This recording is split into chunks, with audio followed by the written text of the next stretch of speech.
Thanks to Wizards of the Coast for sponsoring this video. So, MTG M20 set has been out for about a month now and we've all gotten to play with it quite a bit. And today I wanted to talk to you about my personal favorite top 10 cards from this latest set. So, let's get right to it. At number 10 we have Chandra, Awakened Inferno.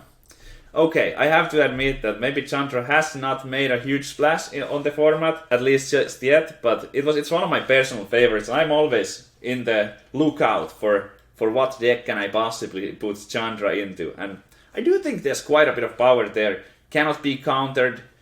The plus ability is a +2, you can get counters quickly.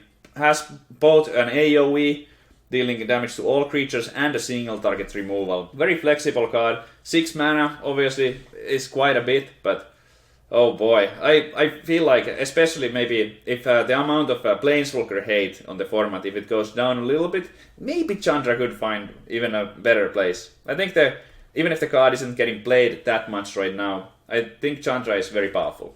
At number 9, we have Vale of Summer, a sideboard card. 1 mana green card, draw a card if an opponent has cast a blue or black spell this turn. Spells you control can't be countered this turn. You and permanents you control gain hexproof from the blue and from black until end of turn. Very powerful card against any kind of counter spells or even black removal cards such like a discard cards or any kind of single target removals.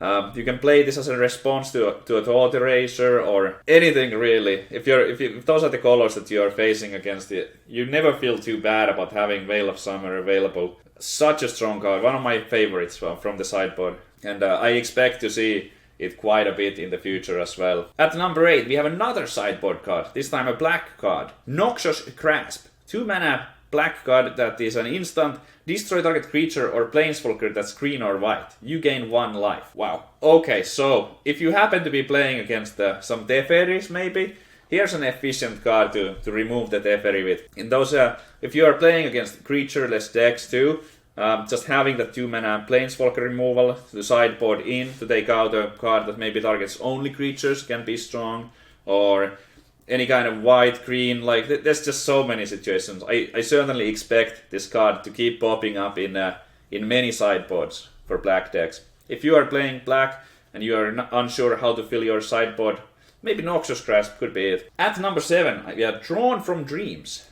Okay, now 4 mana is quite a bit for drawing cards, but I certainly personally underestimated this card when I first saw it, but after playing it I started rating it higher and higher, and now it's making its way into every blue control deck that I'm playing, at least as a 1 or 2 of, if not more. Look at the top 7 cards of your library, put 2 of them into your hand and the rest at the bottom. Now 7 cards, that's like a starting hand right there. You get to pick 2 of the best ones.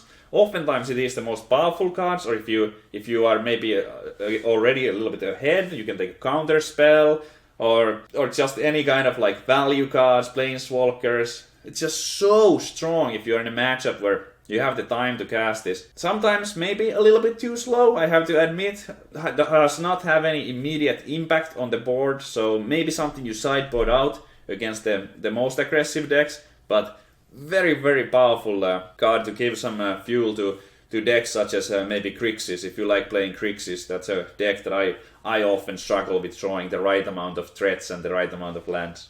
Can be very helpful. At number 6 we have Leyline of the Void. Another sideboard card, yes, but this is a little bit different, I believe, because it's mostly getting sideboarded in Modern right now. Now I'm a Standard guy and I play on Magic Arena mostly, so I mostly play Standard, but I felt like I had to include this card in here after the Mythic Championship Barcelona, where it was the most played card, mostly because there was obviously a graveyard deck that is very powerful right now, the Hogak deck. But yeah, like this card, now with the new Mulligan as well, extremely powerful against any graveyard-based decks. Very, very strong card. Maybe if graveyard decks become stronger in Standard, we might also be seeing this throughout the next year. At number 5, we have God's Willing. A white 1 mana card that gives protection from the color of your choice to a creature of yours. It also has Scry 1. So this is an excellent card in the Feather deck, the Boros Feather, because you can effectively, if you have a Feather on the board and you have 1 white mana open, you can keep giving your Feather protection from any kind of removal that threatens it every single turn. So if your opponent wants to remove it, they have to have 2 removals in their hand. Just 1 is not gonna be enough. Very strong card. I thought it would be quite good, but it's quite fantastic. And whenever I'm playing a better deck myself, God's Willing is a card that I definitely wish to see at least 1 copy of in reasonable time. Just a great card overall, and a big source of power for the Boros Feather. At number 4, we have Nightback Ambusher. 4 mana, 4/4 with Flash. Other wolves and werewolves you control get +1/+1. The beginning of your end step, if you didn't cast a spell this turn, create a 2/2 green wolf creature token. This card is quite a powerhouse, and it almost like has created this on its own archetype, which is the Simic Flash. Or if not created it, maybe not created it, but has made it much more powerful and completely like a different power level than what it used to be. So yeah, you're encouraged to play stuff on your opponent's turn. If this goes unchecked, oh boy, just getting those free wolves. 4 mana, 4/4 already pretty strong, but it's just you put this on the board at your opponent's end step. You attack for 4 on the next turn. It's almost like it has haste. You get a free wolf, and with your deck, if you're playing those flash cards, if your deck is full of cards that you play in your opponent's turn, at the beginning of your end step, you're almost always going to be getting one of these, unless your opponent, of course, forces you into playing a counter on your own turn. So those wolves, as long as this is on the board, are effectively 3/3s because of the aura.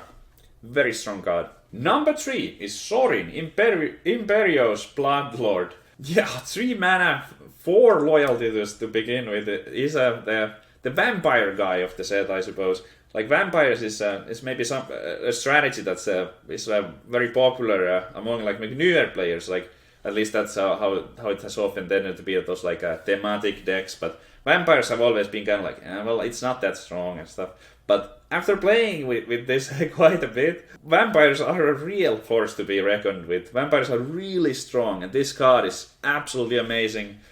Using that -3 ability to bring back bring big vampires from your hand to the board. Both +1 abilities are super powerful. And yeah, like also vampires, such a strong deck right now. This card gets a thumbs up from me. Number 2, we have Risen Reef. 3 mana elemental. Whenever Risen Reef or another elemental enters the battlefield under your control, look at the top card of your library. If it's a land, you may put it on the battlefield tapped. If you don't put the card into the battlefield, put it into your hand. So, basically for 3 mana, at worst you get to draw a card when you play this, and you get a 1 on the board. But it's not just that, like, if it's a land, you just get a ramp up, you get it immediately on the board, and it is such a huge threat for your opponent. They cannot leave this on the board, so the big payoff from this card is that you pretty much always get it like 2 for 1, right? Because they have to kill it. And if they don't have a small removal in their hand, then they may have to use a big one. Like, it just can't stick around. Like, it's just not okay.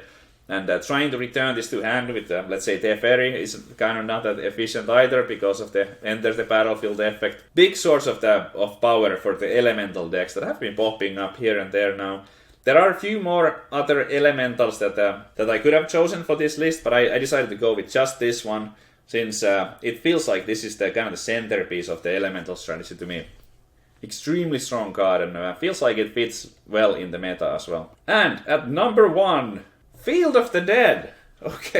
Okay, so listen up, I'm not joking. Like, you might think that, like, how can a land that enters tapped, and like how can this card be the number 1? Well, it is number 1 to me. The Scape Shift deck that has been doing quite well in tournaments as well. I believe Louis Scott Vargas just won like a Grand Prix with playing Scape Shift deck with Field of the Deads. And yeah, when you Scape Shift, if you just have enough lands, you will get a ton of zombies. With the Teferi Time Raveler, you can play the Scape Shift on your opponent's end step as well, and then your opponent, because of the Teferi ongoing effect, they don't really have a chance to respond before your zombies get to connect.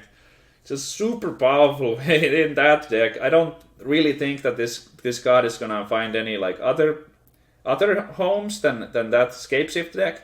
I don't expect this to necessarily be getting played too much outside of that. But this card has made that viable, and not only viable but very strong. And it's so hard to interact with. That's the main issue, because there are 4 of these. I mean, maybe you can unmoored Ego a Field of the Dead, but But besides that, you just like trying to like destroy these, and there's just more and more. The zombies, there's just unlimited waves of those. Super strong card, and Scapeshift, my personal favorite deck of the expansion out of the completely new archetypes or like archetypes that just got stronger. That's my number one. Thanks for watching.